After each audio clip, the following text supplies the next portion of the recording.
अस्सलामुअलैकुम। Welcome to मेरी कहानी। आज हम बात करेंगे उस मुल्क के बारे में जिसे लैंड ऑफ फायर भी कहा जाता है। वो मुल्क जो अपने आर्किटेक्चर के लिहाज से दुबई को पीछे छोड़ने की दौड़ में है। जी हाँ, आज हम बात करेंगे आज़रबाईजान की, जो बहुत जल्द दुबई के मद्दे मुकाबिल होगा। वस्त एशिया का एक जमहूरी मुल्क, ईरान के शमाल मगरिब में एक वसी पहाड़ी इलाका, जिसका एक हिस्सा ईरान में शामिल है और दूसरा हिस्सा एक खुद मुख्तार जमहूरिया में शामिल है।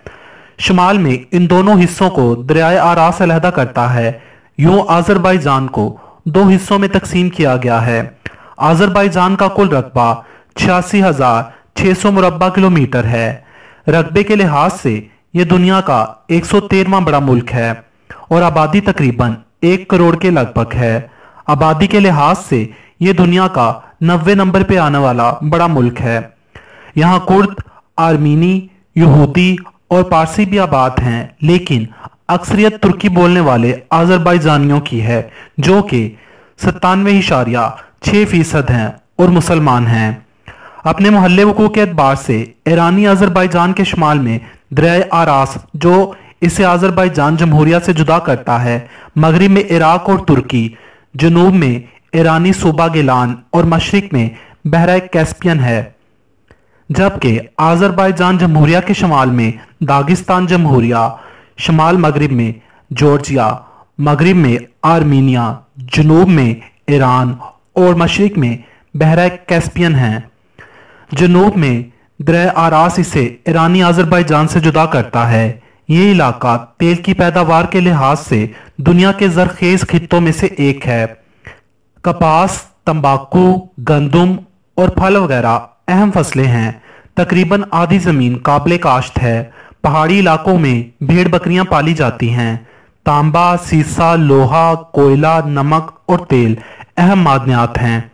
ईरानी आज़रबाईजान का दारुल हुकूमत अर्मिया है, जबकि आज़रबाईजान जमहूरिया का दारुल हुकूमत बाकू है। अब एक नज़र आज़रबाईजान की तारीख पर।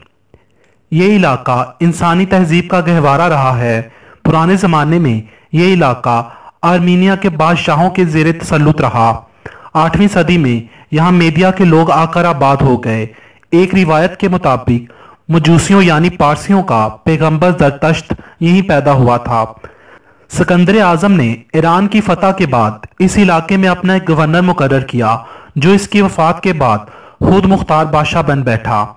7वीं सदी ईस्वी में बाज़ंतीनी बादशाह हरकुलेस ने इस पर कब्जा कर लिया। इसके कुछ ही अरसे बाद अरबों ने ईरान फतह किया तो ये खिलाफत इस्लामिया में शामिल हो गया। 11वीं और 12वीं सदी ईस्वी में इस इलाके पर सलजोकी तुर्कों का तसल्लुत रहा। आज़रबाईजान पर कब्जे के लिए दौलत उस्मानिया और ईरान में बड़ी खूनरेज जंग हुई, लेकिन 1603 में अब्बास अव्वल ने इस पर दोबारा कब्जा कर लिया और ये पूरा इलाका कमोबेश 2 सदियों तक ईरानी बादशाहों के ज़ेरे तसल्लुत रहा। हता कि मुआहिदा गुलिस्तान 1813 और मुआहिदा तुर्कमानचाई 1828 की रोज से इसका शुमाली हिस्सा ज़ार रूस की सल्तनत में शामिल हो गया और बकिया ईरान का सूबा बना दिया गया। 1936 में इसे सोवियत यूनियन की एक अलहदा जमहूरिया बना दिया गया। दिसंबर 1990 में आज़रबाईजान ने सोवियत यूनियन से अलहदगी का ऐलान किया। 1993 से 1994 में आज़रबाईजान और आर्मेनिया के माबाइन नगोर्नो काराबाख के तनाज़े पर लड़ाई हुई और मुज़ाकरात का सिलसिला जारी रहा। बिल आखिर अप्रैल 1996 में 3 निकात पर रजामंदी हुई और ये झड़पें बंद हुई। इन झड़पों में रूस ने आर्मीनिया का साथ दिया और इसने आर्मीनिया को $1 अरब का असला भी फराहम किया, जिसकी वजह से 26 फरवरी 1999 को आज़रबाईजान ने ऐलान किया कि वो रूस के साथ इज्तिमाई दफाई ताउन के मुआहदे से अलग हो गया है। सितंबर 2002 में पाकिस्तान और आज़रबाईजान में इक्तिसादी ताउन के समझौते पर इस्लामाबाद में एक दस्तखत हुए। मुश्तरका बिजनेस कौंसिल के क़याम और फ़िज़ाई राब्ते की बहाली का भी फैसला किया गया। दोनों मुल्कों ने एक दूसरे के माबाइन रेलवे लाइन बिछाने का भी ऐलान किया। 2004 में फिर आज़रबाईजान और आर्मीनिया के बीच झड़पों का सिलसिला जारी रहा। आज़रबाईजान की सकाफत, फ़न तामीर और फैशन में मशरिक और मगरिब का हसीन इम्तिजाज पाया जाता है। यहाँ के लोग दोस्ताना तबीयत के होते हैं और खूबसूरत भी। इनमें ईरानियों और तुर्कों की झलक भी वाज़ेह दिखाई देती है। आज़रबाईजान की इकोनॉमी अच्छी होने की वजह से यहाँ बेकार लोगों की तादाद ना होने के बराबर है। दुनिया में ईरान के बाद शिया की दूसरी बड़ी तादाद आज़रबाईजान ही में पाई जाती है।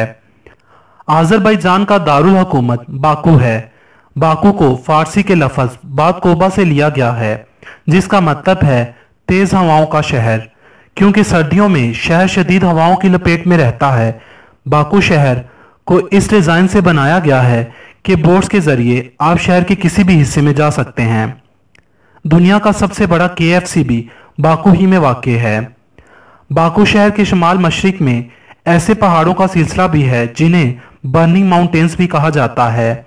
यहाँ के पहाड़ों में एक लंबे अरसे से आग लगी हुई है। ये पहाड़ों के नीचे मौजूद गैस की वजह से है। आज़रबाईजान की आबादी में लड़कों की निस्बत लड़कियों की तादाद कदरे ज़्यादा है। यहाँ ख्वानगी की शरह लगभग 100% है। आज़रबाईजान में ज़्यादातर लोग दांत खराब होने की सूरत में सोने के दांत लगवाना पसंद करते हैं। यहाँ सर्दियों के मौसम में पहाड़ बर्फ की चादरें ओढ़ लेते हैं और झीलें नदियाँ वगैरह मंजमद हो जाती हैं। यही वजह है कि स्काउटिंग के लिए ये मकाम बेहतरीन है। और गर्मियों के मौसम में हर तरफ हरियाली होती है जो सियाहों को अपनी तरफ मतवज्जा करती है।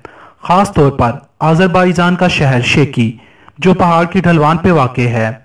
यहाँ आपको बेशुमार हेरिटेज साइट्स और इस्लामी फ़न तामीर के कई शाहकार दिखाई देंगे। दुनिया में मौजूद मट्टी के 800 आतिशफशाओं में से 350 आज़रबाईजान ही में पाए जाते हैं। इन आतिशफशाओं में से बहुत ज़्यादा मट्टी और हाइड्रोकार्बन गैस खारिज होती है। इसके अलावा ये आतिशफशा पहाड़ तेल और गैस की दरियाफ्त में भी मददगार साबित होते हैं। यहाँ के रस्म व रिवाज के मुताबिक नए पैदा होने वाले बच्चे को नमकीन पानी से नहलाया जाता है। इनके मुताबिक इससे बच्चे का जिस्म मजबूत होता है और बीमारियों से महफूज रहता है। आज़रबाईजान में हर साल नए साल का त्यौहार मौसम बहार के पहले दिन मनाया जाता है। ईरान की तरह यहाँ भी साल का पहला दिन मौसम बहार के पहले दिन को मानते हैं। इसे नौरोज कहा जाता है। ये त्यौहार ईद से भी ज़्यादा पुरजोश तरीके से मनाया जाता है। अगर आप डिफरेंट टाइप्स के खानों के शौकीन हैं तो आपको आज़रबाईजान ज़रूर जाना चाहिए, क्योंकि यहाँ के खाने लज्जत व जायके के एतबार से अपना सानी नहीं रखते। आज़रबाईजान सियाहत के लिए बेहतरीन मुल्क है, मगर हैरत की बात बहुत से लोग तो इसके नाम से भी वाकिफ नहीं। यहाँ बीचेस हैं, मसाज बार हैं और वो हर चीज़ है जिसकी सियाहों को तमन्ना होती है। यहाँ की करेंसी का नाम आज़रबाईजानी मनात है और एक आज़रबाईजानी मनात की पाकिस्तान में कीमत 62.52 रुपये है। घोड़ा यहाँ का कौमी जानवर है और गुले दाऊदी आज़रबाईजान का कौमी फूल है। दोस्तों, अगर आपको मेरी ये वीडियो पसंद आई हो तो प्लीज़ इसे लाइक और शेयर करना मत भूलिएगा। कमेंट्स में मुझे अपनी कीमती राय से ज़रूर आगाह कीजिएगा और मज़ीद वीडियोस के लिए मेरा चैनल मेरी कहानी सब्सक्राइब कीजिए। वीडियो देखने का शुक्रिया।